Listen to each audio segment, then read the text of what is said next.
दोस्तों, रमजान के पाक महीने के दो रंग हैं, एक इबादत, सब्र और खुद पर पूरी तरह कंट्रोल।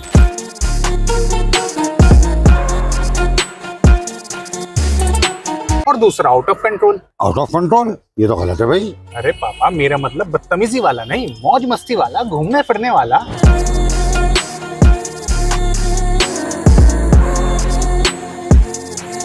पापा, मुसलमान रोजे क्यों रखते हैं?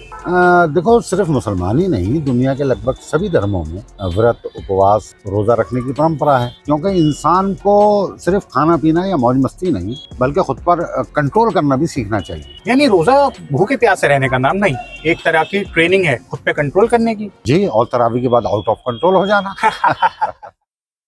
दोस्तों, हम बाप बेटों का मकसद है दिल्ली, देश और दुनिया की अलग अलग जगहों, मार्केटों, ऐतिहासिक इमारतों, अलग अलग कल्चर, रहने, पहनने, ओढ़ने, खाने पीने के अलग अलग तरीकों से आपको रूबरू कराना। जी हाँ दोस्तों, हम आपको सिर्फ किसी जगह की स्पेशल दुनिया नहीं दिखाएंगे, बल्कि वहाँ की सिंपल जिंदगी से भी आपको इंट्रोड्यूस कराएंगे। हम डिटेल में एक्सप्लेन करेंगे कि कैसे कोई छोटी सी बस्ती एक बड़े शहर में बदल गई, या कैसे कोई बड़ा शहर धीरे धीरे खत्म हो रहा है। एक और बात दोस्तों, हम कोई फूडी ब्लॉगर नहीं है जो सिर्फ खाने पीने की चीजों को ही एक्सप्लोर करें, लेकिन हमारी कहानी के रास्ते में आने वाले किसी मशहूर जायकों को छोड़ेंगे भी नहीं।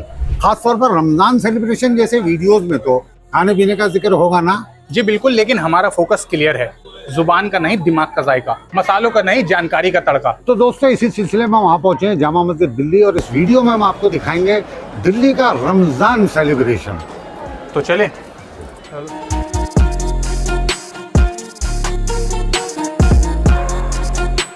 दोस्तों, आज से लगभग 400 साल पहले मुगल बादशाह शाहजहां ने दिल्ली की जामा मस्जिद को बनवाया था।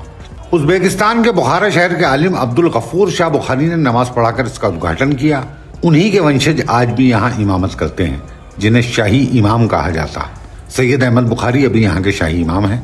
दोस्तों, मुगल सल्तनत के लिए काम करने वाले हजारों अधिकारी, कर्मचारी जामा मस्जिद के आसपास अपने अपने परिवारों के साथ बस गए, और धीरे धीरे ये एक बड़ी और घनी आबादी वाला शहर बन गया। दिल्ली में रमजान सेलिब्रेशन की परंपरा तभी से चली आ रही है। तो रमजान सेलिब्रेशन की 400 साल पुरानी इसी परंपरा और विरासत को अटेंड करने के लिए हम आ गए हैं दिल्ली की जामा मस्जिद, और सबसे पहले जाएंगे कुरैशी कबाब पर। तो चलें।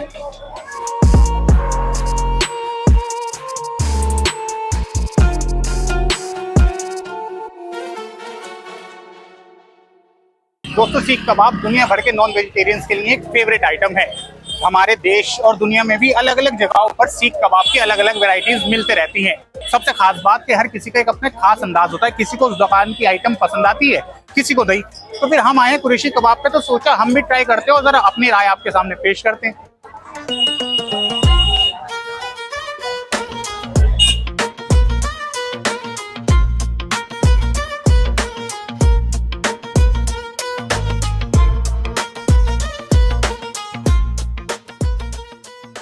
क्या कहते हो भाई, कैसे लगे आपको? हाँ बस सही है, हाइप ज्यादा है, फिर भी सही है। आपको कैसे लगे? भाई, अगर मुझसे पूछेंगे आप, मुझे संभल के कबाब बहुत ज़्यादा पसंद है। मुलायम होते हैं, होठों से काट लीजिए। बाकी ये भी बढ़िया है, जूसी है, क्रिस्पी है, बढ़िया है। यहाँ पे बाप बेटों के भी राय में ना फर्क आ गया, बट हमें क्या, हमें तो भाई सही लग रहे हैं। कोई नहीं, अब चलो हम आपको आगे दिखाते हैं क्या रह रहा है वहाँ पे महल। पापा चलो, अभी मटिया महल बाजार भी जाना है। हाँ हाँ, चलो चलो बस चलो, हो गया। दोस्तों, कुरैशी कबाब से मटिया महल तक का रास्ता उर्दू बाजार कहलाता है। किसी जमाने में यहाँ सिर्फ किताबों की दुकानें हुआ करती थीं। बदलते हालात में किताबों का काम कम होता गया, और किताबों की दुकानों की जगह बड़े पैमाने पर चिकन फ्राई की दुकानें खुल गई। मेरे ख्याल से अब इसे उर्दू बाजार की जगह चिकन फ्राई बाजार कहना चाहिए। और सच कहूँ, अगर आप खाने के शौकीन हैं तो ये जगह आपके लिए जन्नत से कम नहीं। अरे अरे पापा, आराम से, डॉक्टर ने आपको परहेज करने को कहा है। अरे यार, साल में 11 महीने परहेजी तो है, एक ही महीना तो है रमजान का। चलो मान लेते हैं, लेकिन थोड़ा कंट्रोल, हल्का हाथ रखो आप। चलो हम बाजार देखते हैं।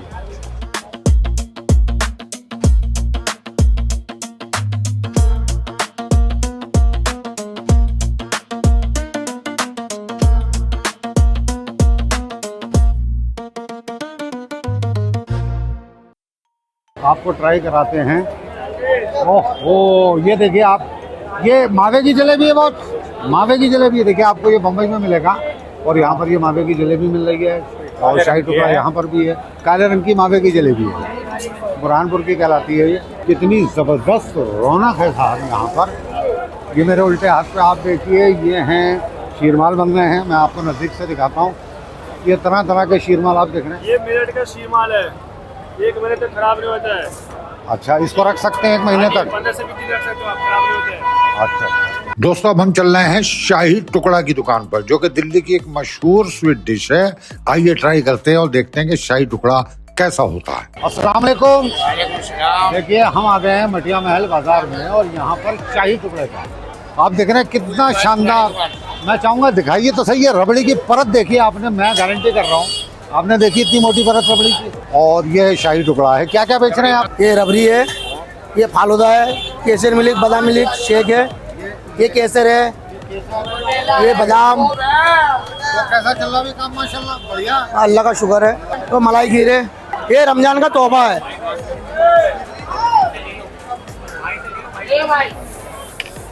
मैंगो नीला आइसक्रीम है। तो ये कुल्हड़ में भाई क्या है ये? शाही टुकड़ा शाही टुकड़ा। तो ये क्या भाव देते हैं शाही टुकड़ा? 500 रुपए के जी। 500 रुपए के जी, यानी 50 रुपए का 100 ग्राम। जी जी। अच्छा, ये गरम खाया जाता है? गरम ही खाया जाता है। कितनी जबरदस्त रौनक है यहाँ पर। आप देख रहे हैं मटिया महल बाजार में शाही टुकड़ा और रबड़ी खीर आप देख रहे हैं। और इसके अलावा ये आपको दिखाया मैंने केसर बादाम। तो कभी भी आइए और एंजॉय कीजिए यहाँ पर। मेरे पीछे ये मोहब्बत के शरबत की ओरिजिनल दुकान, सबसे पहली दुकान और असली दुकान। दुकानें तो उसके बाद बहुत खुली जहाँ नौटंकी और ड्रामेबाजी बहुत होती है, लेकिन मोहब्बत के शरबत की सबसे असली दुकान है। तो मैं आपको ये रिकमेंड करूंगा कि कभी भी आप मटिया महल जाओ। अरे वो एक मजाक भी तो था, वो शेख आजकल बड़े घूम रहे हैं यहाँ पे शरबत की दुकान पे। आगे है मैं दुबई के शेख हो रही हूँ। दुबई के शेख कहते हैं, मजाक में कहते हैं कि वो शेख हैं जिनके असली शेख अपने घर में ना टॉयलेट साफ करने के लिए भी ना रखें। वो वाले शेख है। तो दोस्तों, मैं आपसे गुजारिश करूंगा कभी भी आप बाजार मटिया महल आए तो ये शरबत मोहब्बत की असली दुकान है, यहाँ पर जरूर ट्राई कीजिएगा। कैसा चल रहा है? माशाल्लाह काम बहुत बढ़िया, बहुत बढ़िया। चलिए, बहुत बहुत शुक्रिया। शुक्रिया। पापा ये काफी आपको नहीं लगता ऑयली है? यार देखो, वहमी आदमी को मुस्लिम इलाके में कुछ भी खाने नहीं आना चाहिए। ध्यान रखना। यार अब ये तो बेकार हो गई, बंदा मतलब सच भी ना बोले। अच्छा एक बात बताइए, आप इतनी ज्यादा चीजें बनाते हैं खाना पीना, तो थोड़ी इसकी भी रेसिपी बताइए हमारे व्यूवर्स को। देखो, जहाँ तक शाही टुकड़े की बात है, हाँ, ब्रेड को देसी घी में आप फ्राई करें, उसके बाद चाशनी डालें। और आपने देखा रबड़ी के ऊपर से मोटी सी फर्क, चांदी का फर्क, ओके, शाही टुकड़ा तैयार। और भी मोहब्बत के शरबत के बारे में? मोहब्बत के शरबत के बारे में यह है कि आप दूध के अंदर रूह अफ़ज़ा, चीनी डालिए, बर्फ़ डालिए और तरबूज के छोटे छोटे टुकड़े जो एक दूसरे से अलग होने को तैयार ना हो गया तैयार मोहब्बत के शरबत। तो इसका मतलब मैं अपने व्यूवर्स को बता दूं, जो शुगर के पेशेंट है ना, वो दवाई की डबल डोज लेना मत भूलना। हम हिंदुस्तानी बिना मांगे सलाह देने में तो बहुत माहिर हैं। अरे भाई, अब सही सलाह दे रहे हैं उसमें भी दिक्कत है। चलो कोई बात नहीं, फिर आगे चलते हैं। चलो, जैसे रफ़ी, किशोर, मुकेश और लता जी के गाने कभी पुराने नहीं होते, बिल्कुल उसी तरह कोरमा, कबाब, नहारी, बिरयानी के जायके भी कभी आउटडेटेड नहीं होते। फूड लवर्स के लिए ये इलाका रमजान में फूड फेस्टिवल बन जाता। अगर आप डाइट पर हो तो पूरे रमजान जामो मस्जिद आने की गलती बिल्कुल मत करना, क्योंकि हो सकता है आपकी डाइट की धज्जियां उड़ जाएं। बस बस बस बस भैया, बस। क्या हुआ पापा? वीडियो लंबी हो जाएगी, अब आपको अपने व्यूअर से इजाजत भी नहीं। चलो ठीक है, फिर लोकेशन चेंज करते हैं और उसके बाद अपनी वीडियो का कंक्लूजन करते हैं। तो दोस्तों, आज हमने आपको दिखाया जामा मस्जिद और मटिया महल का रमजान सेलिब्रेशन, जहाँ इबादत भी है, रौनक भी है और जायका भी, और खाने पीने की एक ऐसी दुनिया जहाँ डाइट प्लान आकर खुद रोजा रख लेता है। लेकिन असली बात यह है कि रमजान हमें सिखाता है खुद पर काबू रखना और दूसरों के साथ खुशियाँ बांटना। अगर आपको हमारा ये सफर पसंद आया तो वीडियो को लाइक कीजिए और चैनल को सब्सक्राइब करना मत भूलिएगा, क्योंकि अगली वीडियो में हम आपको लेकर चलेंगे दिल्ली और देश और दुनिया की ऐसी दिलचस्प जगहों पे जहाँ पे आपको वीडियो देखने में बहुत मजा आएगा।